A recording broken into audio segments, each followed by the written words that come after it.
Nagpapatuloy po ang special coverage ng Sunshine Media Network International sa nagpapatuloy din na siege ng kapulisan sa KOJC Religious Compound sa Davao City.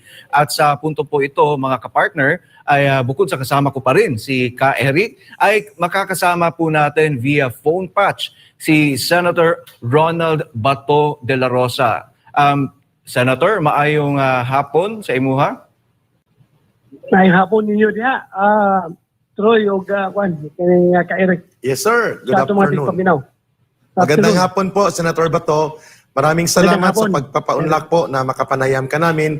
Nakikinig po ngayon ang sambayan ng Pilipino at ang maraming mga Filipino communities natin sa abroad who are watching right now live ng ating interview na ito. Senator Bato de la Rosa, it has been considered as a temporary reprieve, panandaliang, ngunit napakahalagang pagkalma ng kalagayang dinaranas ng ating mga kababayan na mga kapwa Pilipino sa Kingdom of Jesus Christ sa Davao City, ang inyong pagsasagawa bukas ng direct area inspection or ocular inspection on-site at ang pagsasagawa ng joint committee hearing ng Senado na kayo ang naatasang mamumuno. Ano po ang inyong inaasahang magiging interaction po ninyo at maa-achieve tungkol po dito sa lantaran at malawakang mga paglabag sa iba't ibang karapatang pantao at fundamental na proseso ng batas na nasaksihan po natin in open display of defiance of law of the PNP upon orders of their authorities, lalo na ng DILG Secretary, ng kanilang Chief PNP, of course, with the consent of the President. How important is the Senate undertaking tomorrow sa kalagayan ng humanitarian crisis na nagaganap ngayon sa compound ng Kingdom of Jesus Christ? Senator Bato. Very important dito kay Eric, no? Dahil nga, aside from yung ating primary purpose na investigation and state of legislation, malalaman rin natin through our oversight function, malalaman rin natin kung susundin ba ng kapulisan yung mga magiging findings at rekomendasyon ng Joint Committee on Justice and Human Rights at saka yung aking committee ng Public Order and Dangerous Drugs. Kanila bang susundin yung mga rekomendasyon at saka tatanungin rin natin bakit hindi sila sumunod sa utos ng korte. So malalaman natin yan bukas sa Eric. Ayun. Senator Bato de la Rosa, before po itong inyong gaganapin na Joint Senate Committee investigation and on-site inspection on the area affected by this scandal of police assault and brutalities displayed on live stream sa matagal na 13 days na nagaganap dyan, ay nagkaroon po ng mga pangyayari kagabi and the other night na naghahakot ng mga semento, mga graba, at mga construction material. Either may tatabunan o may gagawin sila sa loob, but because of absolute denial of observation and inspection sa compound, lalo na sa school basement ng Jose Maria College, among other areas na kanilang hinukay na, ay hindi po ma-determine kung ano po ang purpose ng pagpupuslit ng mga semento at mga construction materials na ito 2 days before your holding of this Senate investigation and oversight actual site inspection. What do you perceive about this kind of activities ongoing right now sa PNP? Are they trying to set up things para i-make up ang lugar na hindi lalabas yung kanilang mga ginawang kalapastanganan, pagsira sa property, among other illegal things that they have done for the last 13 days. Senator Bato de la Rosa, how can you surmise this kind of questionable activities ongoing for the last 48 hours sa compound na wala nakakapagpigil sa mga pulis ngayon? Hindi may tago ng kapulisan yan kay Eric. Kahit anong gawin nila, kahit anong magic gagawin nila,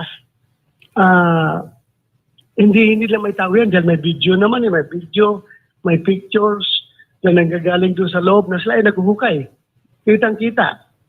At hindi may tago yan ni General Torres sa atin. Dahil yung ibang pulis dyan na pinagalitan niya kung bakit nagkalat yung video yung sa kanilang paghuhukay, ay nagsusumbong rin sa atin.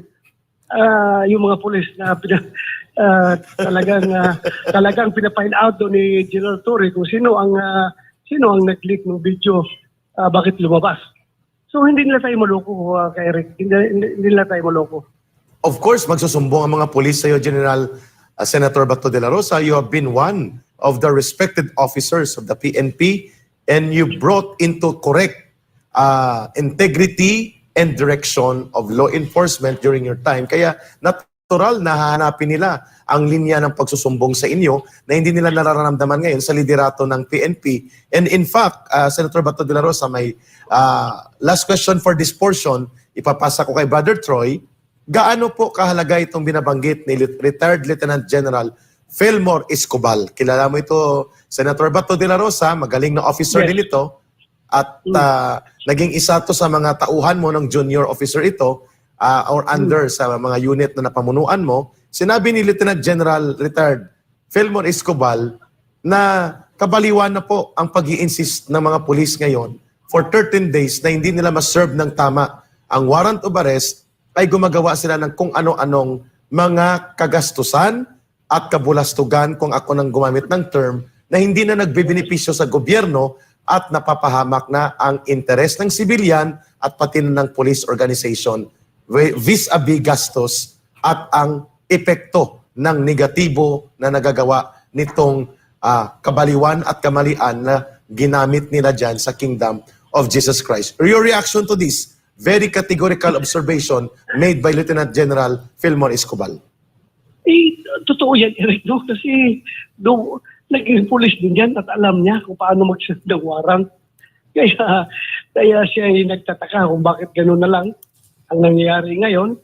And hindi lang naman mga retired na pulis ang nagtataka. Kundi yung pulis mismo, yung nandiyan kayo sa loob ng KOJC, sila rin ay nagtataka bakit ganito ang dakpo ng ating pamulis ngayon.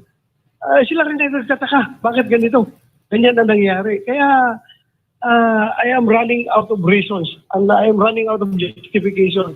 So gusto ko man silang intindihin sa kanilang intention na talagang mahuli nila si Pastor Kibuloy dahil ito ay merong standing warrant of arrest. Kahit gaano ko i-twist yung aking rational being para lang tanggapin at intindihin yung kanilang ginagawa, ay hindi ko talaga parang hindi talaga pumapasok sa aking senses bakit ganyan ang nangyari sa service yung service of warrant of arrest. As I have said, kung ang mga ordinaryo civilian nga ay nagtataka, ako mas yung pulis na alam niya paano mag-serve ng warrant of arrest. Thank you, Senator Bato de la Rosa, for very straightforward and reassuring answer that you will defend and stand for what is correct, what is just, and what is lawful, not because you have been a PNP general and top general nila, kung hindi, you are now serving as the voice of the people at the Senate. Thank you, and I'll pass you on to Aaron at to Troy. Dagdagan ko lang kay Eric. Go ahead, sir. Ito namang ginagawa ko bilang isang senador ay hindi lang naman ito one-sided.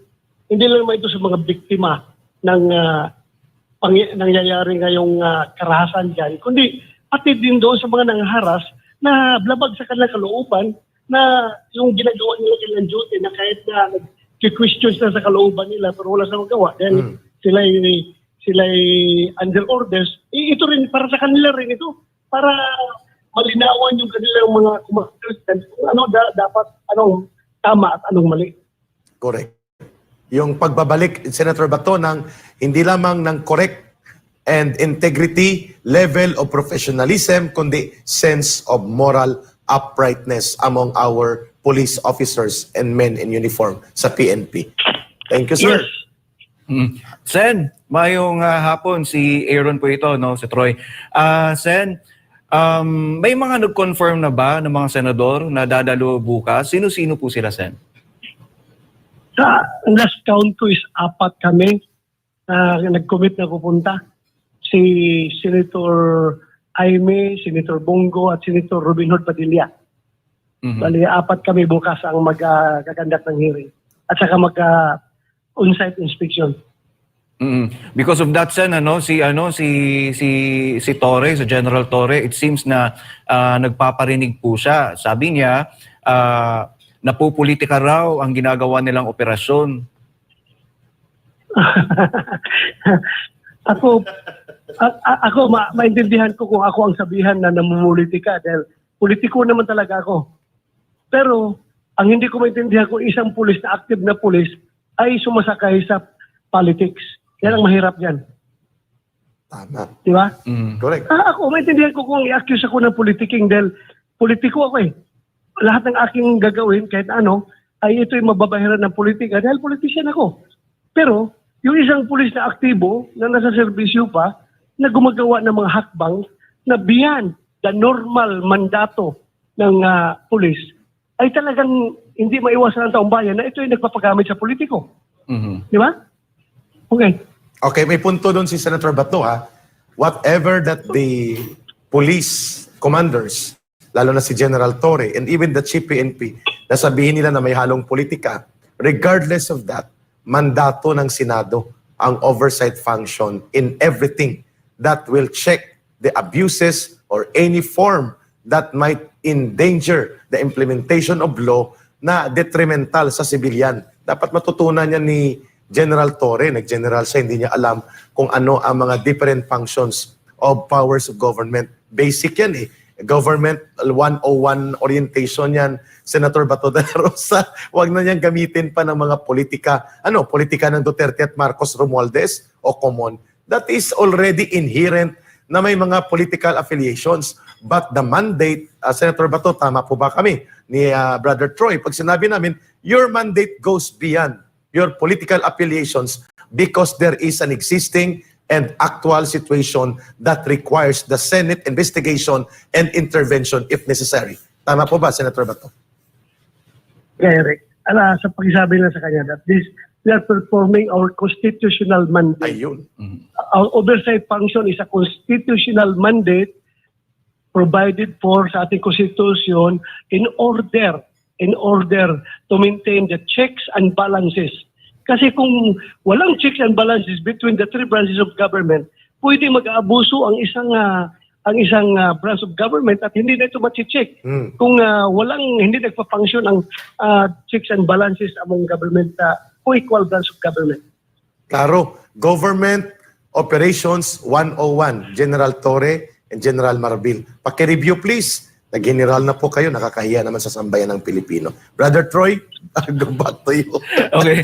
Sen, may mga nagtatanong lang kasi sabi ni General Torre before na posible daw na aabutin sila ng 1 buwan or more. Or 1 taon. Oo, 1 taon ang kanilang Nagpahaging pa siya eh. Oo, 1 taon daw posible na manatili sila sa KOJC compound. How about yung investigation niyo, Sen? Gaano po ba ito tagal or how many times po ninyo ikakonduct? Pang 1 day lang po ba ito? Alam mo kung mag-insist siya sa ganong statement niya, he will be remembered in the Philippine history to be the government official na nag-create ng constitutional crisis. Correct. Siguruhin natin yan. Magkakaroon ng constitutional crisis ito dahil meron tayong ahensya ng gobyerno under the executive branch of government na dinidisregard ang findings and recommendations ng legislatura through their oversight function. At meron tayong ahensya ng gobyerno na totally dinidisregard ang order ng korte. So, how do you describe that kind of situation? Kundi, constitutional crisis. Di ba? Tama. Exactly, Senator Bato. And sir, can the Senate, although you are not the direct aggrieved party because you are not part of KOJC or any of its affiliate organizations, kapag ginawa ito nila Torre at nila Marbil ng police and even Abalos to become so arrogant to deny and be beyond the reach of oversight and check and functions of balance ng power which is within the Senate's power as constitutionally mandated and even the court, what recourse can you do legally para sila po ay mapanagot sa kanilang pagsalaula at paglapastangan sa proseso ng batas at rule of law sa ating bansa? Marami tayong recourse, kay Eric. Functioning naman ang ating mga korte.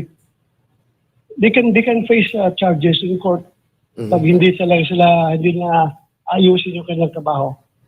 May korte pa rin tayo na nagpa-function. So, hintayin lang nila kung mag-insist sila, malalaman nila yan. At ang taong bayan mismo. Huwag na hintayin na aalsa yung taong bayan because alam na rin, sovereignty resides in the people. Correct. Kapag ang taong bayan ay mapupuno na sa kanilang ginagawa nila, ibang usapan na yan. Ibang usapan na yan. Agree.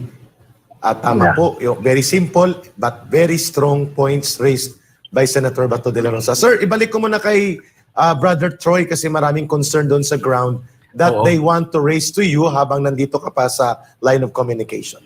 Alam mo ba, Sen, na si General Torre maraming pinaggagawa sa compound ng KOJC. Bukod sa, yun nga, nilusob nila kami, yan, ay pinutol doon nila yung mga kable namin ng internet doon. And bukod pa dyan, allowed po ba yun, Sen, sa kanilang operation na sa pag-serve ng isang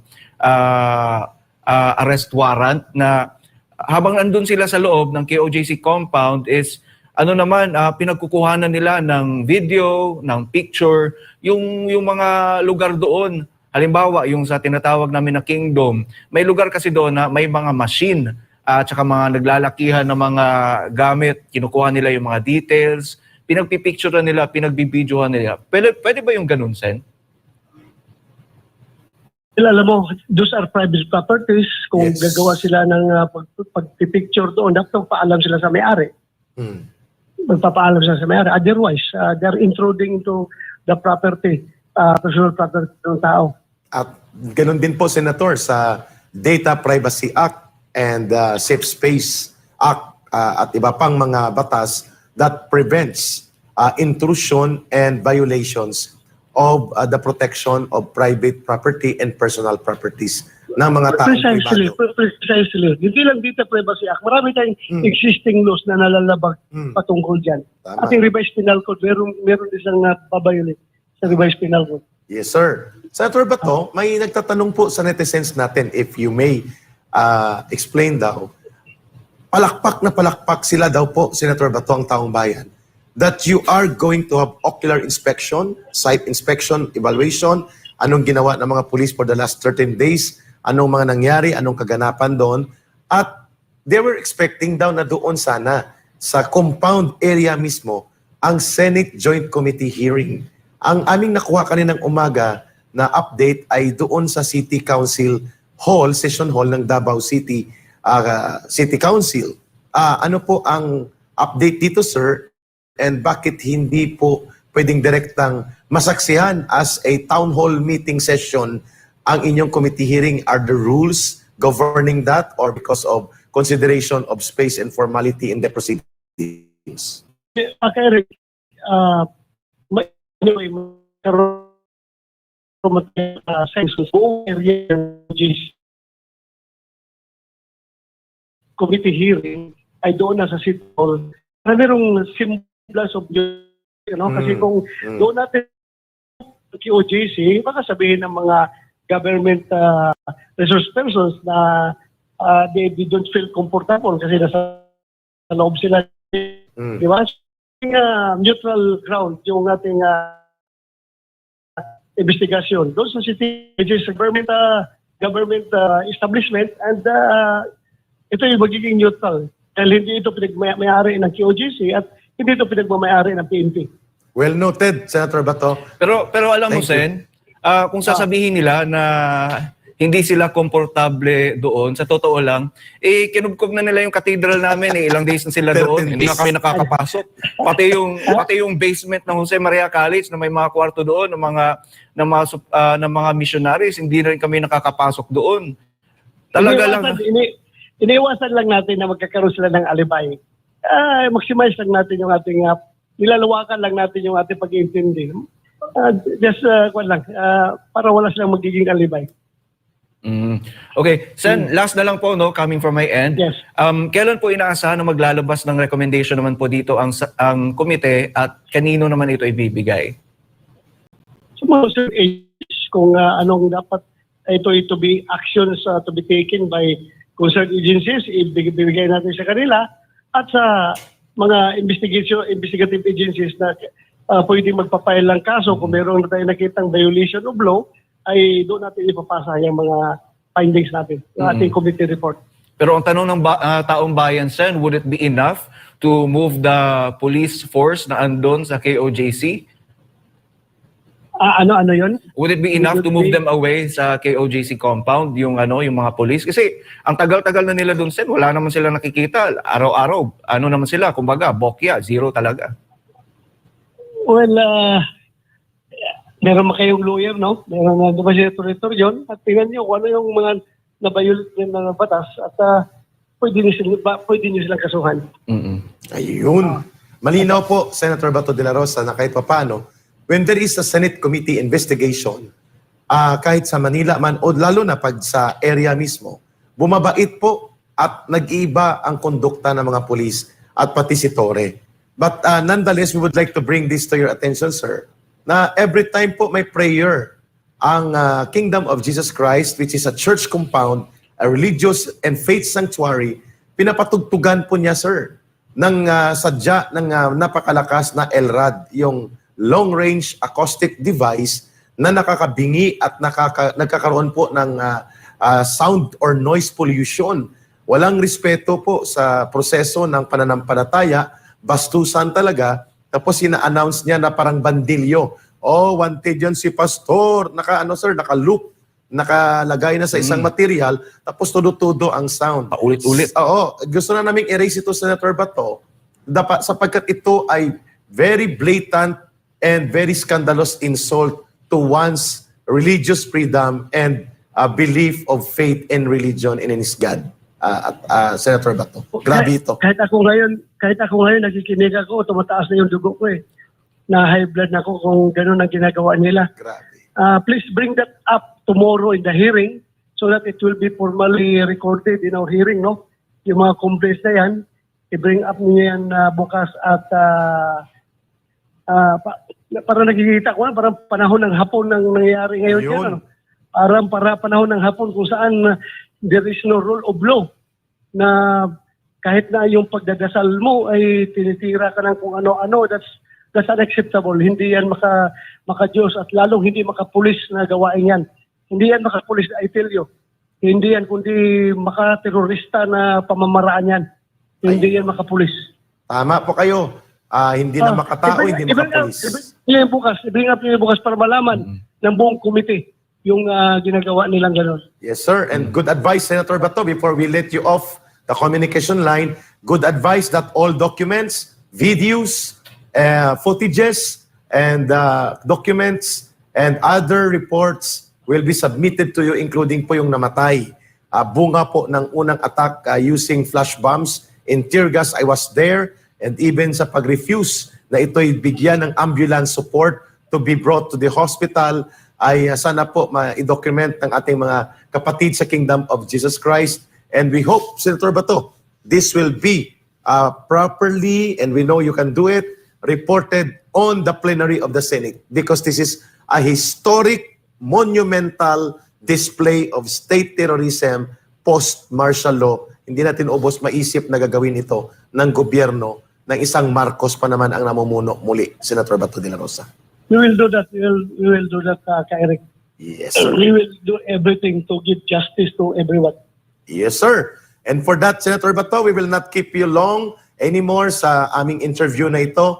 Nawa po'y i-bless kayo ng mahal na Panginoon.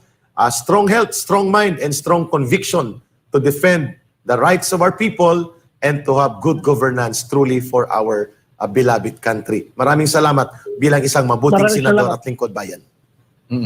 Sen, before we let you go, meron po ba kayong parting words? Ayo, sige, Senator, your advice. Okay na. Yeah, we will we will take up everything tomorrow sa ating hearing at sa ating mga kababayan. Please, i-monitor lang niyo yung hearing bukas para malaman niyo anong kaganapan. Okay. Yes, sir. All the best. And mag-ingat palagi, Senator Bato de la Rosa. Thank you. Maraming salamat po, Senator Ronald Bato de la Rosa. Mabuhay po kayo.